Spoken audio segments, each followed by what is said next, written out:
Hey, what's up, current Med 2s, rising Med 3s? I wanted to just talk to you a little bit about the pandemic elective that we're offering in the month of May. I tried to record a video on Friday on my computer system, and for some reason it didn't save, so we'll do an iPhone version here. I got a couple of questions that were forwarded to me from Dr. McAllister, and I wanted to just address those. So the pandemic elective that we're offering is an opportunity for you to experience the regional and medical center wide response to COVID-19 without having to be at the bedside, which is kind of the directives we've been given from the provost. The course is designed like a lot of the Part 3 electives, but it'll be a Part 2 elective credit. Part 3 electives are pass-fail. This course will be pass-fail. It counts towards Part 2 credit for you guys in Part 2. We will still be offering the advanced competency in emergency preparedness and disaster response in Part 3. And so those students will get Part 3 credit for the course. There will be an exam. We're going to give you all the information that you need to pass the exam. It'll be pass-fail. You will have 10 hours of volunteer kind of activity with the Ohio Department of Health call center.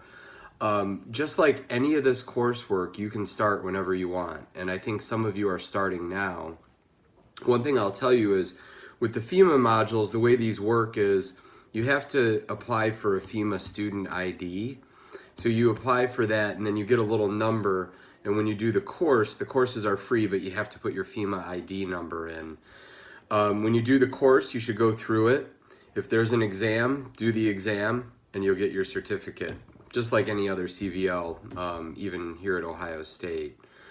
As far as the Zoom meetings, we've learned from running this course right now that the students are getting a lot of benefit from Zoom lectures. In fact, in 8 minutes, I have a disaster ethicist that I work with who's going to run through some cases on disaster ethics, things like people encountered in Haiti or issues we're encountering now with ventilators. So our plan was to block from 9 a.m. to noon on Mondays and Tuesdays for Zoom lectures.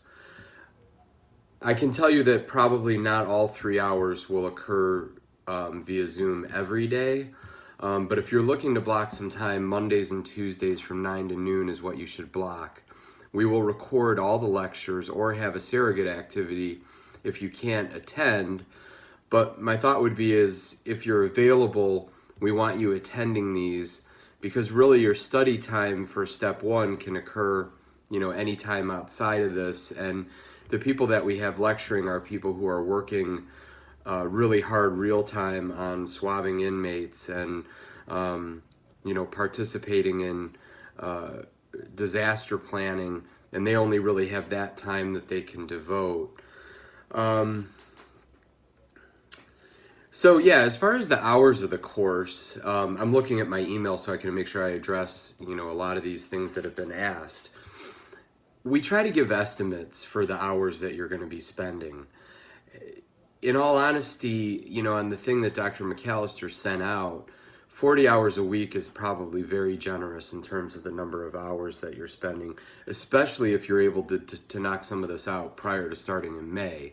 I think the number of hours that you're spending will be much less than that.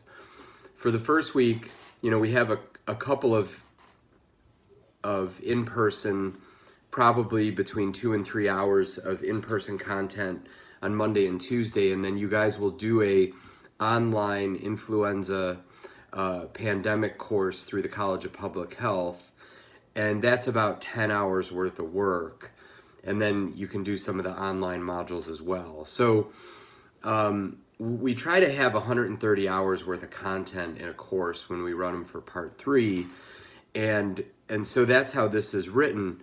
But I really feel like if you're putting in some of the time prior to May, the number of hours will be way less than 40 hours a week.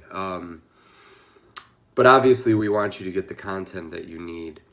The other thing that I want to address is we want you to be ready to take care of COVID-19 patients. So I'm recording a video. Thanks. So my wife is homeschooling our kids, and it's awesome. Anyway, the COVID-19 stuff that you guys do is going to be really donning and doffing PPE and getting you ready to take care of those patients. So that's going to be really important stuff for when you get back on the wards. So please email me if you have questions, although part of the reason I'm doing this video is I'm super backed up on email. So I'll do my best to answer those. But we're looking forward to the course. It's been really fun for the first month that we've done it. Thanks, guys.